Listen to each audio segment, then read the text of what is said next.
A while ago, a brand, Guyker, reached out to me and asked if I'd be interested in trying something from their website and making a video about it. They have tuners, they have hardware like bridges, really cool stuff. And so I just went on the site and picked out a few things that I thought would be useful to me, both of which I think are actually pretty relevant to a lot of people out there, because this one has to do with the Jazzmaster and the next one has to do with a Les Paul tune-o-matic style bridge. This time around though, I've been so into my Jazzmasters lately, but I haven't gone through and updated them all to have, say, a stay trem or a mastery bridge. And if you're not aware of it, the old early offset bridges for Jaguars and Jazzmasters are notorious for letting the string move up and down because the string grooves in the saddles aren't deep enough. Because of that, I've got this. It's the Guyker roller bridge for Jazzmasters, and this one's for 9.5-inch fretboard radiuses. Super excited to check it out. All right, so here it is. As you can see, it's got the brass rollers here, which allow the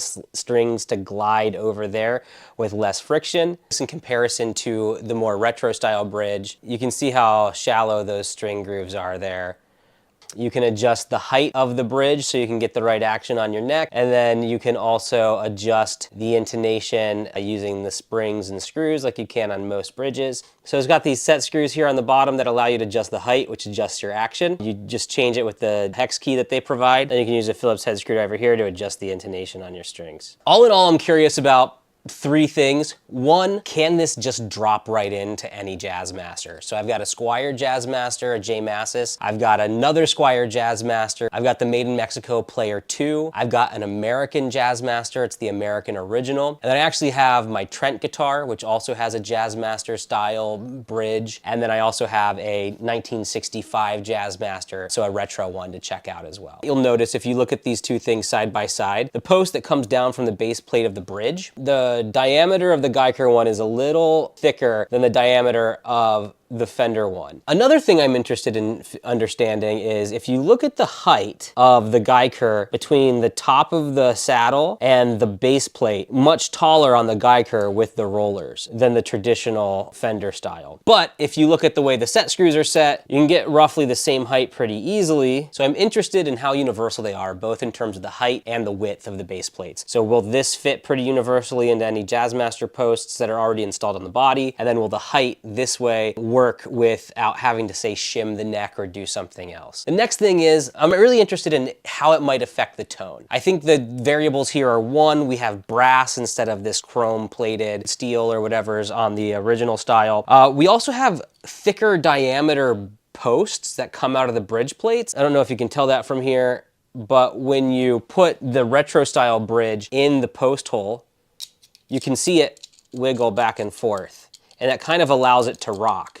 And then also what happens is you have these set screws that come to a point. So what this really creates is a limited amount of contact happening between the bridge and the post hole. You're kind of transferring a lot of that sound down through a single point right through here and down into the guitar body. Whereas if you look at the Guyker version, there's not as much wiggle room. You have more points of contact from the whole post to the entire post hole. And then the set screw isn't pointed here either. So we might be getting into the mythological area of tone woods and electric guitars and how much do things really matter. But if you take the Paul Reed Smith approach where the things that touch strings are God, how this transfers resonance down into the body of the guitar might affect the sustain, it might affect the tone, and I'm really interested to see how much of a shift there might be between using this Guyker bridge and using something more traditional. And the third thing is, how well does it perform with the strings? Do the strings glide over it when you're using vibrato better? Does it hold the string in place better so you can play a little harder, you can dig into your bends a little more? Really excited to see that. So this is the Squier 40th anniversary with the original bridge, just a big E chord to start.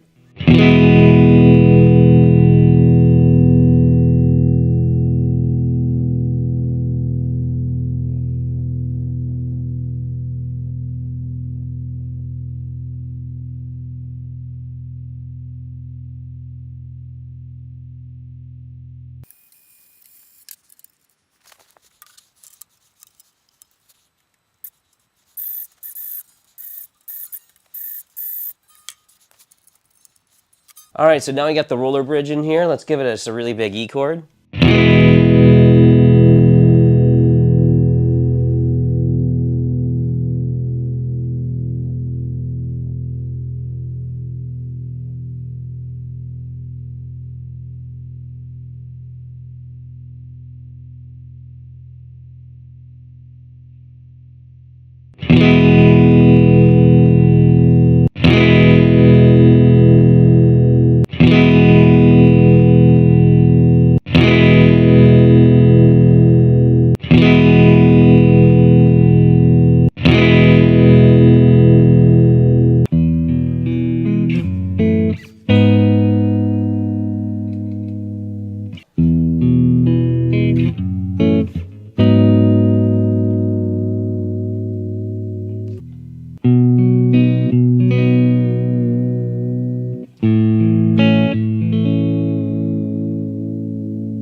right, so listening back, there's definitely a little bit of a difference. It felt like a little bit brighter on the Guyker Roller 1. And then I also noticed that the vibrato felt a little bit smoother like you'd expect. So I think the rollers really are making a little bit of a difference in how the vibrato works. So let's talk about this. Honestly, I heard a little bit of a difference both in the tone and in the way the vibrato worked. The sustain, I think, sounds about the same. Maybe there's it's so hard to know because maybe I hit the strings harder or something like that, but they both kind of had the same sort of general length, and I don't think it affected the sustain as much. So yeah, I'm planning on leaving the roller bridge on this guitar for now. It's kind of cool. I'll keep playing around with it. So if you have a Guyker Jazzmaster or a Fender Jazzmaster and you want to just get a little bit more smoother vibrato with a little bit better tuning stability and the strings staying in place a little bit better, this is a viable option. It's pretty cool. And so the only thing I would note is that for certain guitars, your mileage may vary. You might have to shim your neck or do something to bring the string height up a little bit to get the right action out of your guitar with this.